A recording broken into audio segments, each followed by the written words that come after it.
Hello friends, કેમ છો? આજે આપણે બનાવીશું પરફેક્ટ માપ સાથે સાબુદાના, બટાકા અને ટામેટાની ચકરી. આ ચકરી બનાવવી ખૂબ જ ઇઝી છે અને તેને આખું વર્ષ કેવી રીતે સ્ટોર કરવી તે પણ જોઈશું. તો ચાલો સાબુદાના, બટાકા અને ટામેટાની ચકરીની રેસીપી જોઈ લઈએ. રેસીપી સારી લાગે તો મારી ચેનલને સબસ્ક્રાઈબ કરજો. ચકરી બનાવવા માટે મેં 500 ગ્રામ જેટલા સાબુદાના લીધા છે. સાબુદાનાને પહેલાં 2 થી 3 વખત સારી રીતે ધોઈ લઈશું, એટલે સાબુદાનાની ઉપર જે સ્ટાર્ચનું પ્રમાણ હોય તે દૂર થઈ જાય. 2 થી 3 વખત સાબુદાનાને સારી રીતે ધોયા પછી આપણે સાબુદાનાને પલાળવાના છે. તો જે વાસણ ભરીને સાબુદાના લીધા હોય તે જ વાસણ ભરીને આપણે પાણી લઈશું.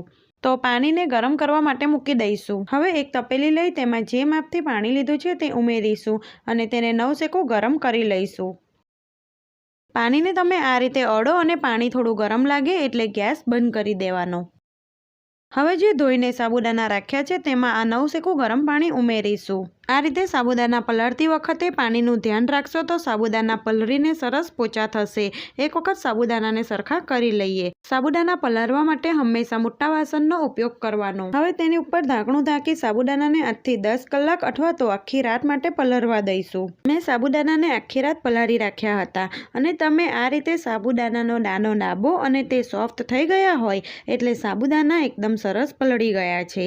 સાથે જ મેં 500 ગ્રામ જેટલા બટાકા લીધા છે. હવે બટાકાને કુકરમાં પરફેક્ટ બાફી લઈશું. તમે 1 કિલો જેટલા બટાકા પણ લઈ શકો છો, પણ મેં ત્રણેયનું માપ એક સરખું જ રાખ્યું છે. હવે તેમાં બટાકા થોડા ડૂબે એટલું પાણી ઉમેરીશું અને કુકરનું ઢાંકણું ઢાંકી મીડિયમ ફ્લેમ પર 4 થી 5 વિસલ કરી લઈશું.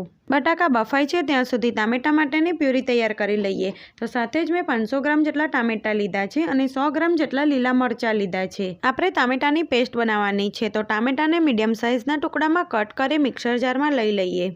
ચકરી બનાવતી વખતે સાબુદાના, બટાકા અને ટામેટાનું માપ એક સરખું રાખશો તો તેનો ટેસ્ટ ખૂબ જ સરસ લાગશે અને ખાવામાં પણ ફરસી બનશે.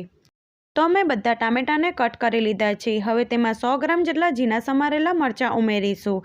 સાથે જ તમે 1 ચમચી જેટલું જીરું પણ નાખી શકો છો. હવે આમાં પાણી નાખ્યા વગર જ આપણે મિક્સરમાં બારીક પેસ્ટ બનાવી લઈશું. તો અહીં ટામેટાની એકદમ સરસ બારીક પેસ્ટ બનીને તૈયાર છે. હવે આપણે સાબુદાનાને બાફવાના છે. તો મોટું વાસણ લઈ તેમાં જે વાસણથી સાબુદાના લીધા છે તે જ વાસણ ભરીને પાણી ઉમેરીશું. તમે કોઈ પણ વાસણ લો તે મોટું અને જાડા તળિયાવાળું લેવાનું, એટલે સાબુદાના તળિયે ચોંટે નહીં. સાથે જ તેમાં 1 ચમચી જીરું અને 1 ચમચી મીઠું ઉમેરીશું. એક વખત સારી રીતે મિક્સ કરી 2 થી 3 મિનિટ પાણીને ગરમ થવા દઈશું. આ રીતે પાણી ગરમ થાય એટલે તેમાં ટામેટાની બનાવેલી પેસ્ટ ઉમેરી દઈશું. હવે એક વખત બધું સારી રીતે મિક્સ કરી મીડિયમ ગેસ ઉપર અને 2 થી 3 મિનિટ ઉકળવા દઈશું. આ રીતે પાણી સરસ ઉકળે એટલે તેમાં જે પલાળેલા સાબુદાના છે તે ઉમેરીશું. અને તમે જોઈ શકો છો આપણા સાબુદાના એકદમ સરસ છૂટા જ પલળ્યા છે.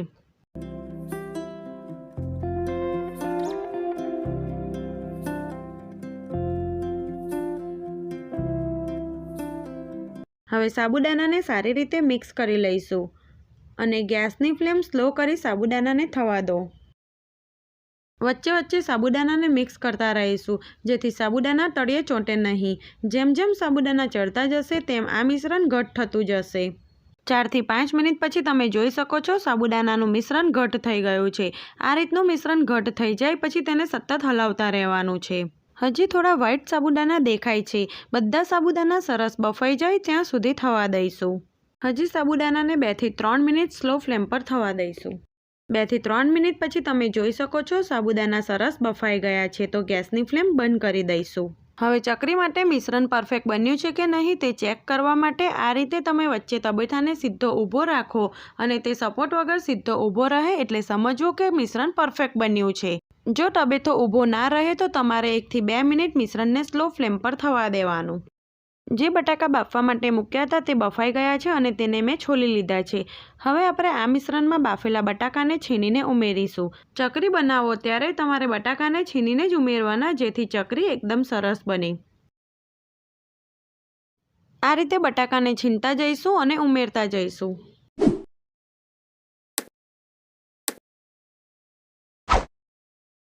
તો મેં બધા બટાકાને છીની લીધા છે. હવે બધું સારી રીતે મિક્સ કરી લઈશું. મિશ્રણ થોડું ગરમ છે એટલે આપણે તબેટાથી જ મિક્સ કરીશું. આ માપથી ચકરી ઉપરથી ક્રિસ્પી અને ખાવામાં ફરસી બને છે.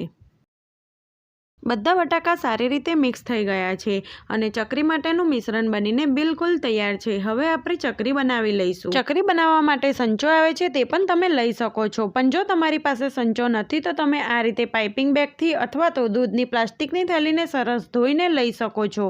મેં અહીં પાઇપિંગ બેગને એક ગ્લાસ ઉપર લગાવી દીધી છે. હવે ચકરી માટે જે મિશ્રણ તૈયાર કર્યું છે તે ભરી લઈશું.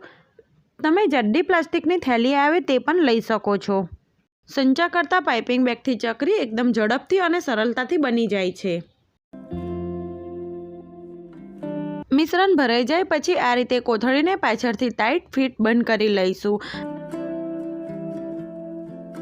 હવે જે સાઈઝની ચકરી બનાવવી છે તે સાઈઝનું આગળથી કટ કરી લઈશું. હવે ચકરી પાડવા માટે મેં પહેલેથી જ જાડું પ્લાસ્ટિક પાથરી લીધું હતું, તો તે પ્લાસ્ટિક પર આ રીતે આપણે સેવ પાડી લઈશું. તમે ગોલ ચકરી પણ બનાવી શકો છો, પણ આ રીતે લાંબી સેવ ઝડપથી સુકાઈ જાય છે અને તે તળવામાં પણ સરળતા રહે છે.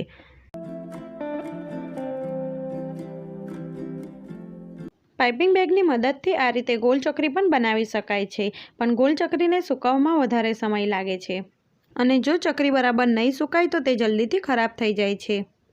હવે તમારે સેવના સંચાથી સેવ બનાવવી છે તો એ રીતે પણ બનાવી શકો છો. જે સ્ટાર જાલી આવે છે તે મેં લીધી છે. સેવના સંચાથી પણ આ રીતે ફટાફટ સેવ બનાવી શકો છો. આને બનાવવામાં ખૂબ જ ઓછો સમય લાગે છે. તો હું આ જ રીતે બાકીનું જે મિશ્રણ છે તેની સેવ બનાવીને તૈયાર કરી લઉં છું. તો બધી સેવ બનાવી લીધી છે. મેં સેવને ઘરમાં જ સૂકવી છે.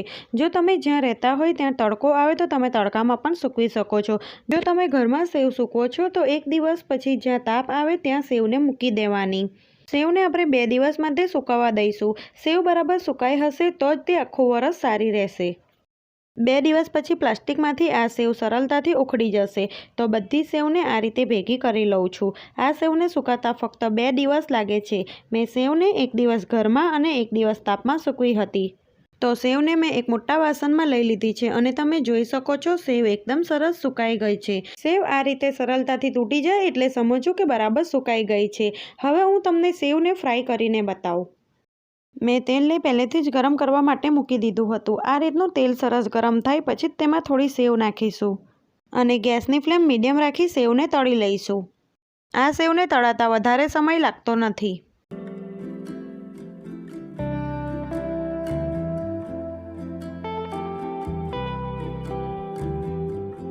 સેવમાંથી વધારાનું તેલ નિતારી તેને એક પ્લેટમાં લઈ લઈશું અને ચકરીને થોડી ઠંડી થવા દઈશું.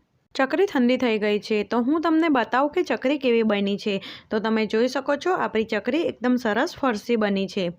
તમે આ ચકરીને એરટાઇટ ડબ્બામાં ભરી આખું વરસ સ્ટોર કરી શકો છો. તો તમે પણ આ રીતે ચકરી જરૂરથી બનાવજો. રેસીપી સારી લાગે તો મારી ચેનલને સબસ્ક્રાઈબ કરજો. Thanks for watching.